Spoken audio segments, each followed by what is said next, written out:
Baik, terima kasih atas waktu dan kesempatan yang diberikan kepada saya. Di sini teman kelompok 1 akan mempresentasikan materi mereka mengenai persiapan dan perencanaan kehamilan. Untuk itu saya berikan waktu untuk pemateri membacakan. Latar belakang, kehamilan merupakan suatu yang alamiah yang terjadi pada wanita. Kehamilan terjadi karena proses bertemunya sel sperma dan sel telur hingga terjadinya pembuahan sampai janin berusia 9 bulan dan berakhir ketika bayi lahir. Kehamilan yang membutuhkan persiapan dan perencanaan yang matang.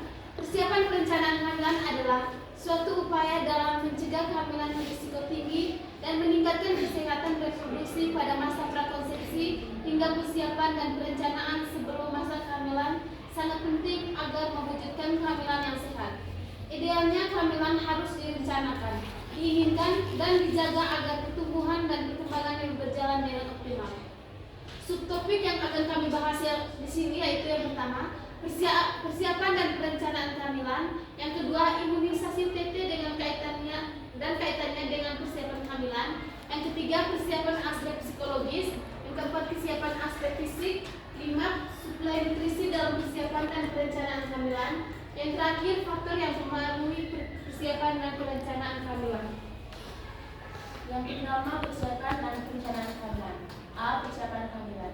Sebelum masa kehamilan perlu persiapan dan perencanaan yang baik secara fisik ataupun mental supaya berdampak positif terhadap psikologis ibu dan fisik ibu di masa kehamilannya serta kondisi janin yang sehat dan baik. Dari 4 sampai 10 wanita tidak merencanakan kehamilannya sehingga berakibat pada terlambatnya mendapatkan penanganan kesehatan sehingga 40% saat kehamilan berlangsung. Yang kedua itu perencanaan kehamilan. Untuk merealisasikan kehamilan yang aman, keturunan yang berkualitas sehat, serta diinginkan perencanaan yang perlu dilakukan yaitu melalui screening prakonsepsi sehingga dapat mengumpulkan beberapa faktor risiko yang bisa saja terjadi seperti ibu hamil yang kekurangan vitamin, kekurangan gizi, perilaku yang dapat mengganggu kehamilannya, serta gangguan kesehatan lainnya. Imunisasi TT dan kaitannya dengan persiapan kehamilan.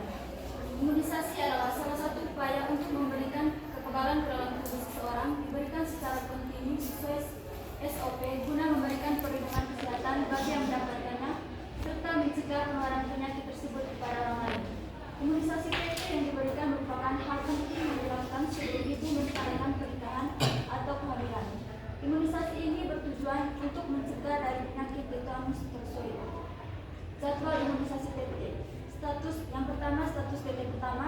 Yang kedua, status T kedua, jarak pemberian 4 minggu setelah T pertama, waktu perlindungannya 3 tahun. Status T ketiga, jarak minimal pemberian 6 bulan setelah T kedua, masa perlindungannya 5 tahun.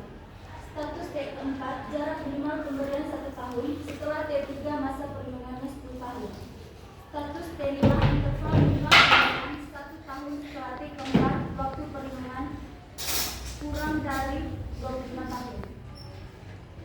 Baik, jika mengikuti vaksin ini secara lengkap, maka akan mendapat perlindungan selama 25 tahun. Pemberian imunisasi ini tidak mengganggu proses kehamilan, bahkan jika ibu sedang hamil dapat diberikan imunisasi tersebut. Yang berikut manfaat imunisasi TT. Yang pertama, bayi baru lahir akan terlindung dari tetanus neonatal. Yang kedua, ibu bersalin terlindung dari tetanus yang disebabkan oleh luka dalam proses persalinan. Yang ketiga, pada saat proses pemotongan tali pusat mencegah terjadinya penularan kuman tetanus. Yang keempat, pada pengantin baru terlindungi dari tetanus akibat luka pada saat berhubungan seksual pertama. Yang kelima, pada ibu hamil mencegah penyakit toxoplasma. Kesiapan aspek psikologis. Yang pertama, persiapan keluarga adalah tanggung jawab bersama, di mana sebelum merencanakan kehamilan perlu diingatkan bahwa persiapan membangun keluarga adalah tanggung jawab bersama. Terkadang kita masih memiliki pandangan bahwa perencanaan kehamilan adalah urusan perempuan, padahal itu sebenarnya tanggung jawab bersama.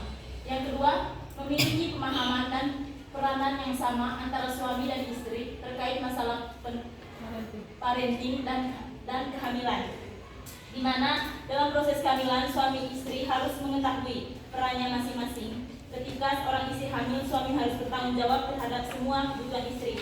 Begitu juga soal mendidik anak, suami istri harus memiliki pandangan dan pemahaman yang sama, sehingga bekerja sama sebagai tim itu sangat penting. Yang ketiga, mengetahui perubahan-perubahan yang akan dialami saat kehamilan dan setelah persalinan.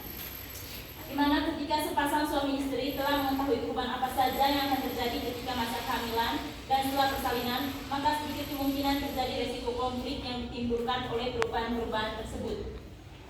Yang keempat, kemampuan komunikasi dan penyelesaian komunikasi. Saat melakukan persiapan perencanaan kehamilan, diperlukan kerjasama antara suami istri, karena konflik pada saat pasti ada dalam setiap perjalanan kehidupan ini. Itu merupakan hal yang wajar terjadi, asalkan dapat diselesaikan dengan sehat dan bersama-sama. Yang terakhir, manajemen kenyataan yang tidak sesuai rencana. Misalnya, sepasang suami istri baru menikah ingin menunda kehamilan terlebih dahulu karena ingin menikmati kehidupannya yang baru. Tetapi setelah 2 bulan menikah, istri bergabung. Dalam keadaan seperti ini, sepasangan suami istri harus menyikapinya dengan baik, sehingga persiapan dan perencanaan aspek psikologis dalam hal ini sangat berperan penting. Persiapan aspek fisik. Setelah pasangan berencana hamil, perlu melakukan persiapan dan perencanaan yang matang, terutama persiapan fisik ibu. Biasanya 6 bulan sebelum terjadinya konsepsi, persiapan ini telah dilakukan. Ada beberapa aspek fisik yang harus dipersiapkan dan lain. Yang pertama, pola makan sehat dan berimbang. Yang kedua, hindari stres. Yang ketiga, akupuntur. Yang keempat, olahraga. Yang kelima, tidur yang cukup. Yang keenam, tidak merokok, menghindari minuman alkohol dan yang mengandung kafein.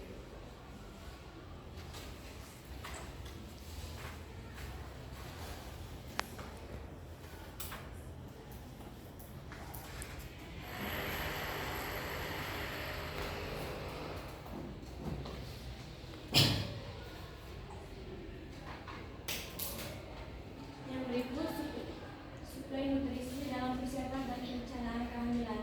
Ada beberapa jenis nutrisi penting dalam persiapan kehamilan, antara lain vitamin, zat besi atau tablet FB.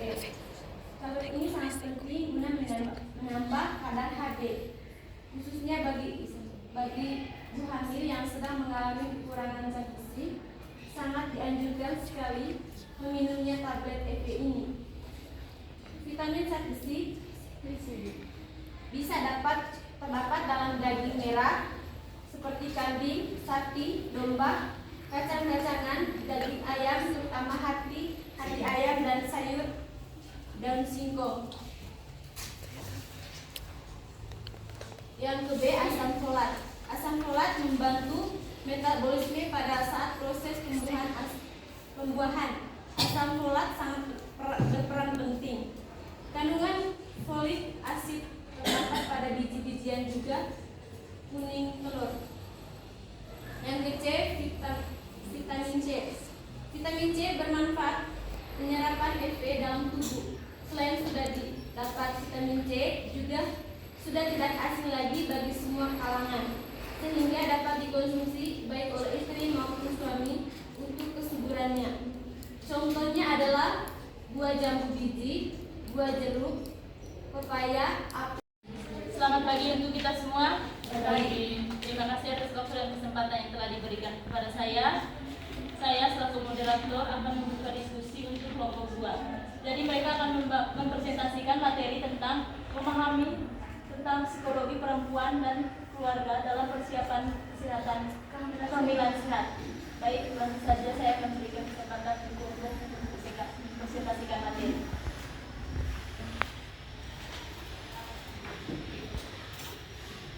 Memahami tentang psikologi perempuan dan keluarga dalam persiapan kehamilan sehat.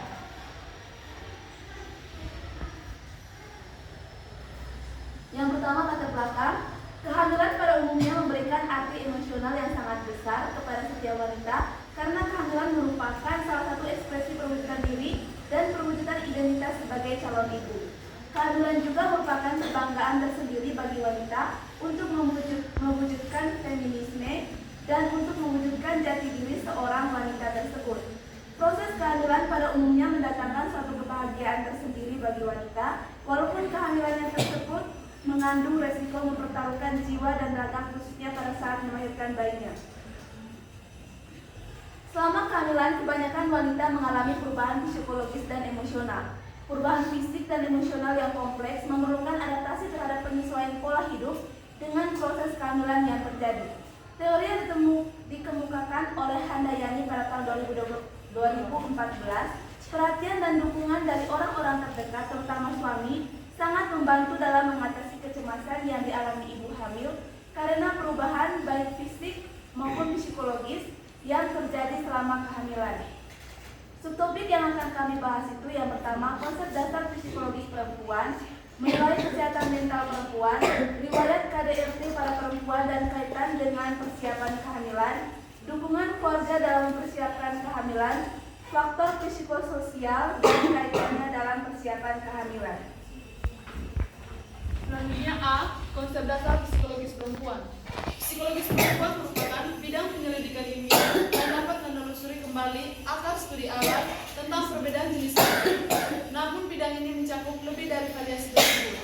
Di masa lalu, psikologi mempelajari perilaku tanpa memperhatikan faktor jenis kelamin, khususnya perempuan. Dengan demikian, psikologis perempuan juga didefinisikan sebagai suatu studi yang mencakup semua masalah psikologis yang berkaitan dengan perempuan serta pengalamannya. Yang ke B, menilai kesehatan mental perempuan. Kesehatan mental adalah suatu kondisi di mana kepribadian, emosional, intelektual, dan fisik seseorang tersebut dapat berfungsi secara optimal, dapat beradaptasi terhadap tuntutan lingkungan dan stresor, menjalankan kapasitasnya selaras dengan lingkungannya, menguasai lingkungan, merasa nyaman dengan diri sendiri, menemukan penyesuaian diri yang baik terhadap tuntutan sosial dalam budayanya, terus-menerus bertumbuh, berkembang, dan matang dalam hidupnya, dan menerima kekurangan atau kelemahannya, kemampuan menghadapi masalah-masalah dalam hidupnya, memiliki kepuasan dalam kehidupan sosial, serta memiliki kebahagiaan dalam hidupnya. Yang berikut C. Riwayat KDRT pada perempuan dan kaitan dengan persiapan kehamilan. Kekerasan terhadap perempuan adalah bentuk pelanggaran hak asasi manusia terparah yang belum terlalu diakui oleh dunia. Juga merupakan masalah serius di bidang kesehatan karena melemahkan energi perempuan, mengikis kesehatan fisik dan harga dirinya. Perempuan dengan riwayat penganiayaan fisik dengan seksual juga meningkatkan resikonya untuk mengalami kehamilan yang tidak diinginkan, penyakit menular seksual dan keadaan hamil yang kurang baik.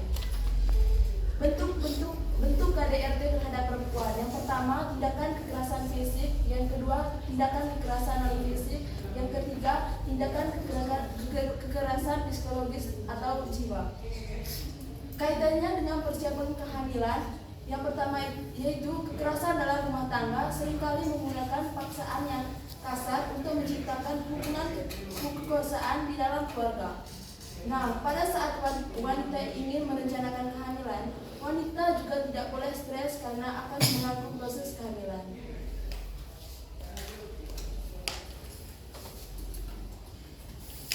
D. Dukungan keluarga dalam mempersiapkan kehamilan. Dukungan keluarga pada ibu hamil sangat penting dan banyak manfaatnya, bukan hanya dari suami, tetapi juga dari orang tua, mertua, adik kakak, saudara, atau bahkan tidak sekalipun. Yang pertama, dukungan suami.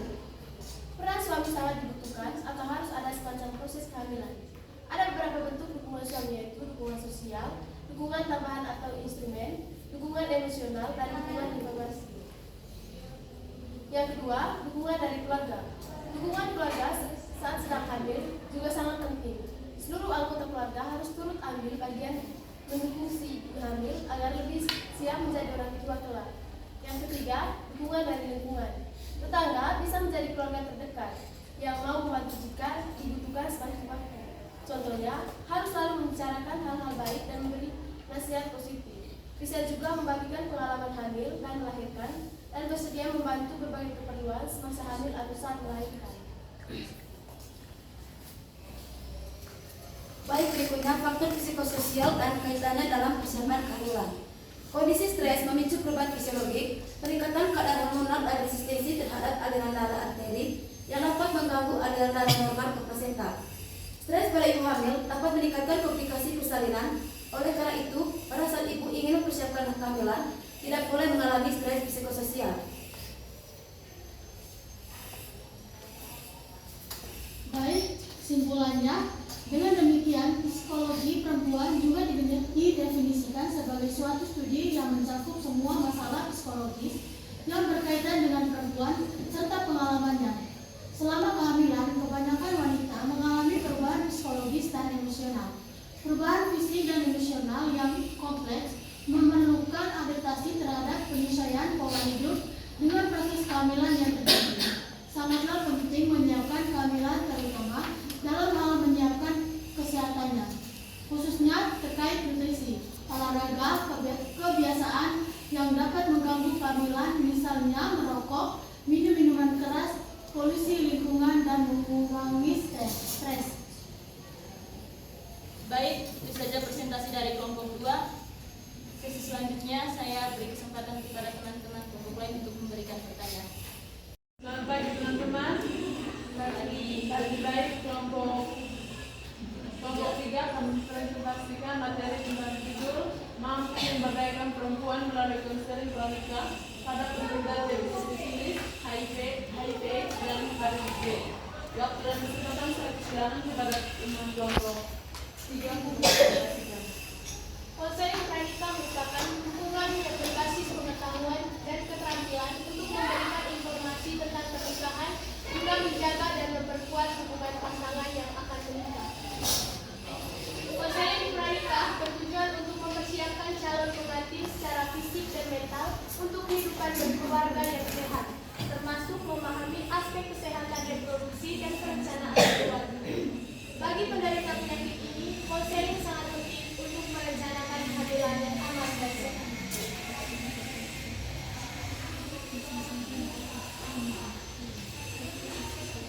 Pentingnya keterbukaan dan pengambilan keputusan konseling menyediakan ruang yang aman dan rahasia bagi perempuan untuk mendiskusikan status kesehatan mereka, memahami pilihan pengobatan seperti terapi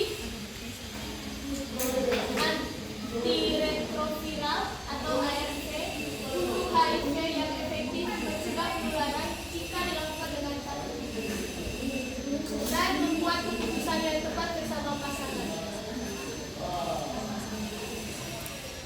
Topik yang akan kami bahas di sini, yang pertama definisi pemberdayaan perempuan, yang kedua pemberdayaan perempuan melalui konseling pranikah pada penderita TBC, yang ketiga pemberdayaan perempuan melalui konseling pranikah pada penderita sifilis, yang keempat pemberdayaan perempuan melalui konseling pranikah pada penderita HIV/AIDS, yang kelima pemberdayaan perempuan melalui konseling pranikah pada penderita hepatitis B, dan yang terakhir contoh konseling pranikah pada penderita TBC, sifilis, HIV, AIDS, dan hepatitis B.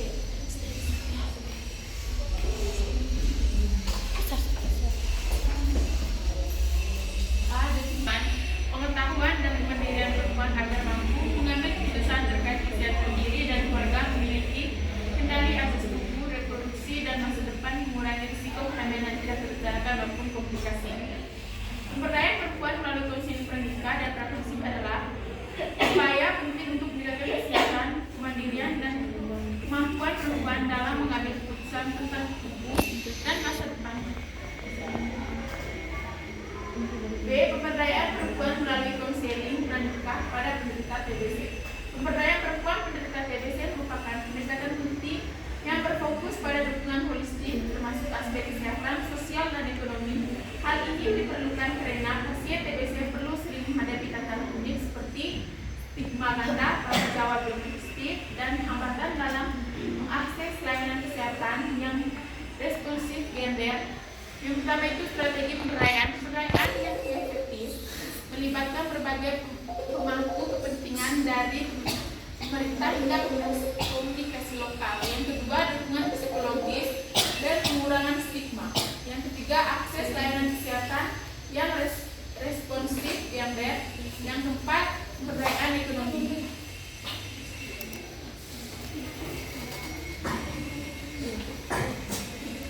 Pemeriksaan tuberkulosis atau TBC pada pranikah merupakan salah satu upaya untuk mengidentifikasi penyebaran penyakit ini. TBC adalah suatu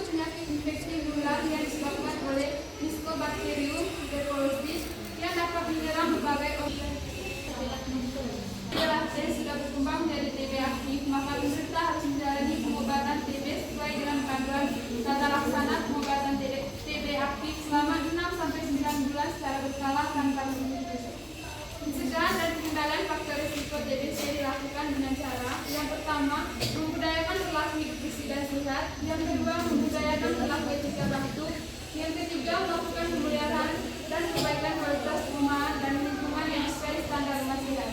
Yang keempat, peningkatan daya tahan tubuh. Yang kelima, penanganan penyakit penyerta TBC. Yang keenam, penerapan pencegahan dan pengendalian infeksi TBC di fasilitas pelayanan kesehatan dan di luar fasilitas pelayanan kesehatan. Yang kecil, pemberdayaan perempuan melalui konseling pranikah pada penderita sifilis. Pemberdayaan perempuan melalui konseling pranikah bagi penderita sifilis berfokus pada peningkatan pengetahuan, kesadaran, dan kesiapan menghadapi pernikahan dengan memahami risiko sifilis, mendorong perilaku seksual aman, memastikan pengobatan dan penelusuran pasangan untuk menghentikan penularan, serta memperkuat mental dan pencegahan kehamilan sehat, sehingga perempuan mampu membuat keputusan yang terinformasi demi kesehatan diri dan keluarga. Yang sangat penting mengingat sifilis dapat berdampak serius pada kehamilan dan kesehatan yang panjang. Series pranikah dalam pemberdayaan. Yang pertama, peningkatan pengetahuan dan kesadaran. Yang kedua, pengembangan keputusan dan perilaku aman. Yang ketiga, penanganan dan pencegahan penularan. Yang keempat, kesiapan mental dan kehamilan sehat. Mekanisme pemberdayaan. Yang pertama, informasi dan edukasi. Yang kedua, dukungan psikososial. Yang ketiga, advokasi diri. Implementasi praktis. Yang pertama, screening wajib. Yang kedua, materi konseling. Yang ketiga, keterlibatan suami. Pemberdayaan perempuan melalui konseling pranikah pada penderita HIV/AIDS. Pemeriksaan HIV/AIDS digunakan untuk mendeteksi keberadaan virus HIV atau yang dapat menyebabkan HIV/AIDS.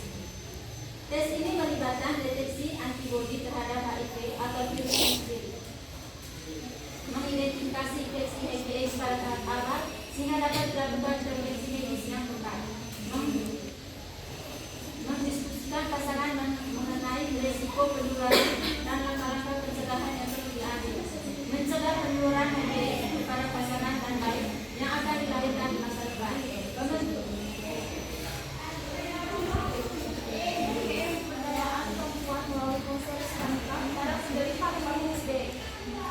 Hepatitis B adalah suatu sindrom klinis atau patologis yang ditandai oleh berbagai tingkat peradangan dan nekrosis pada limfa disebabkan oleh virus hepatitis B, di mana infeksi dapat berlangsung akut atau kronik, terus-menerus tanpa penyembuhan paling sedikit 6 bulan. Pemeriksaan HB/SAG perlu direkomendasikan untuk pencegahan penularan virus hepatitis B seperti individu yang kadar enzim alanine aminotransferase atau ALT-nya yang tinggi, individu yang beresiko, anggota keluarga yang kontak dengan individu dengan HB/SAG positif, orang dengan seksual bebas, wanita hamil, orang penggunaan jarum suntik berulang, donor darah atau donor organ. Pencegahan hepatitis pada calon pengantin dilakukan dengan penghindaran faktor risiko penularan hepatitis B dan dilakukan imunisasi hepatitis B yaitu bulan 0,1 dan 6. Contoh konseling pranikah pada penderita TBC, sifilis, HIV/AIDS, dan hepatitis B. Contoh konseling pranikah pada penderita TBC dan sifilis, HIV/AIDS, dan hepatitis B berfokus pada transparansi, manajemen kesehatan, pencegahan penularan kepada pasangan dan keturunan, serta dukungan emosional. Konseling ini bersifat pribadi dan rahasia, dan ia dilakukan oleh tenaga medis atau konselor terlatih beberapa bulan sebelum pernikahan. Elemen kunci dalam sesi konseling meliputi yang pertama, edukasi tentang penyakit. Pagi. Terima kasih atas waktu dan kesempatannya. Di sini kelompok 4 akan mempresentasikan materi mereka yang berjudul mampu memahami, menjelaskan, dan melakukan konsultasi, kolaborasi interprofesional, dan rujukan dalam melayani pidana, pranikah, dan prakonsepsi. Untuk tidak memperpanjang kata lagi, saya persilakan kepada materi.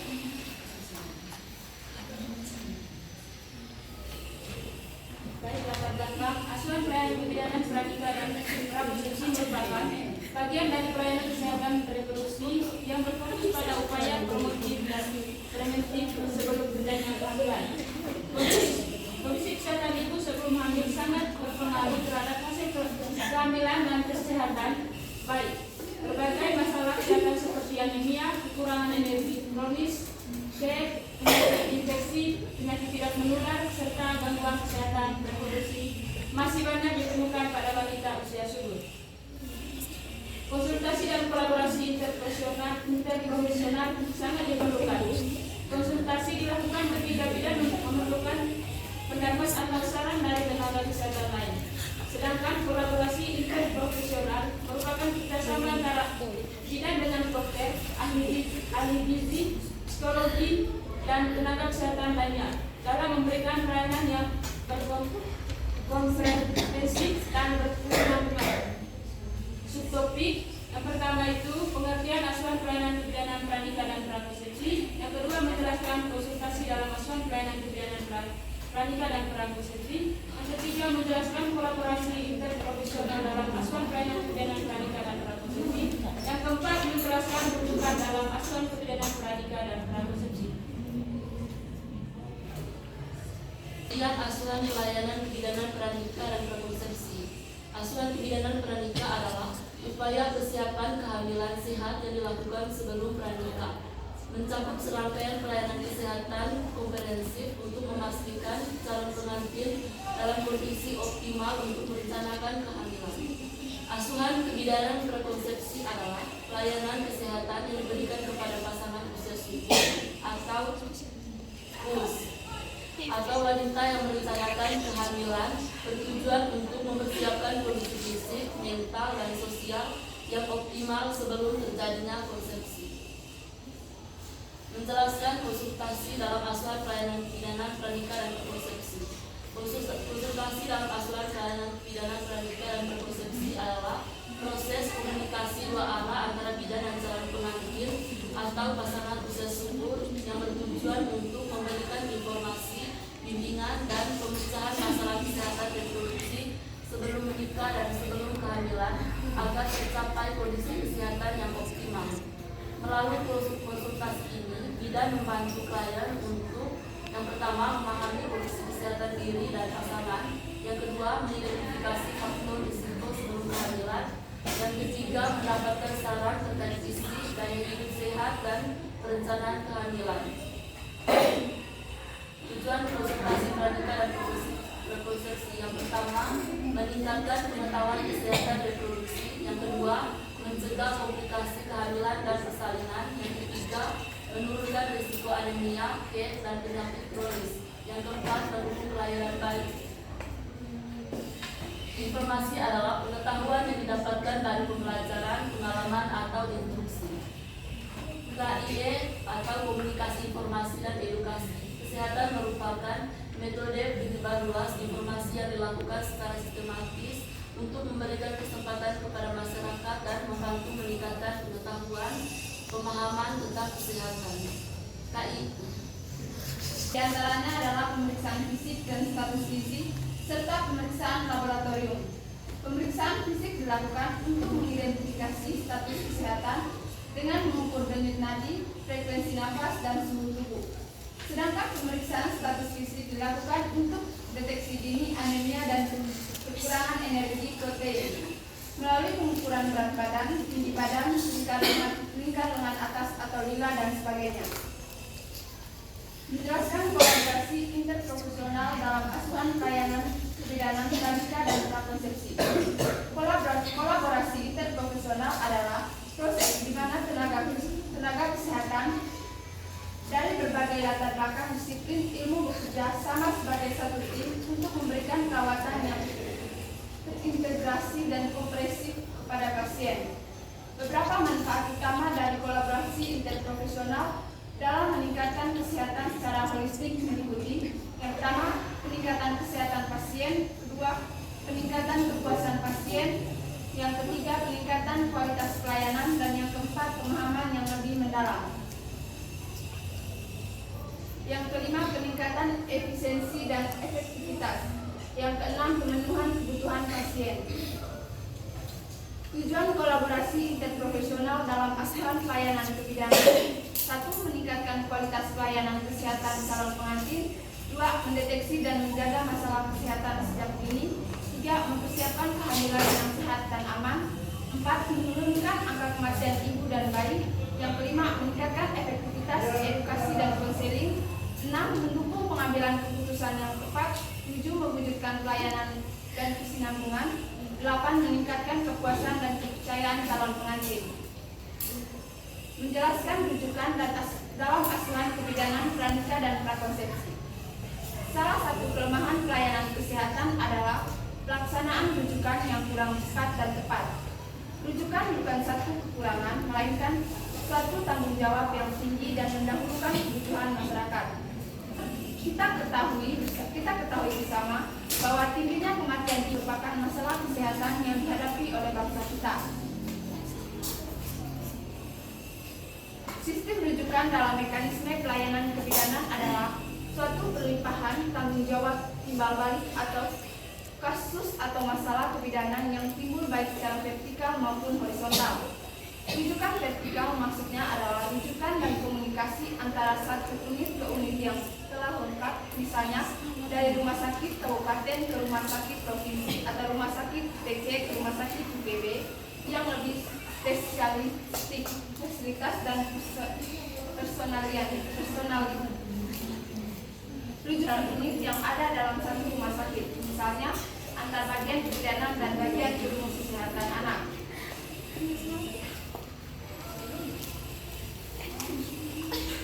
Rujukan A. Pasien mendapatkan pertolongan pada fasilitas pelayanan kesehatan yang lebih mampu sehingga jiwanya dapat terselamatkan. Dengan demikian dapat menurunkan angka kematian ibu dan angka kematian bayi. Yang B. Dihasilkannya pemeriksaan upaya kesehatan dalam rangka penyelesaian masalah kesehatan secara berdaya dan berguna. Yang C. Untuk meningkatkan mutu, cakupan dan efisiensi pelayanan kesehatan secara terpadu. Yang pertama, rujukan medik yaitu limpahan tanggung jawab secara timbal balik atas satu kasus yang timbul baik secara vertikal maupun horizontal kepada yang lebih berbenah dan mampu menangani secara rasional. Yang B, rujukan kesehatan yaitu hubungan dalam pengiriman, pemeriksaan bahan atau spesimen ke fasilitas yang lebih aman dan lengkap. Yang ketiga, jalur rujukan. Yang pertama, dari kader dapat langsung merujuk ke yang pertama puskesmas membantu, yang kedua pondok salin atau bidan desa, yang ketiga puskesmas atau puskesmas rawat inap,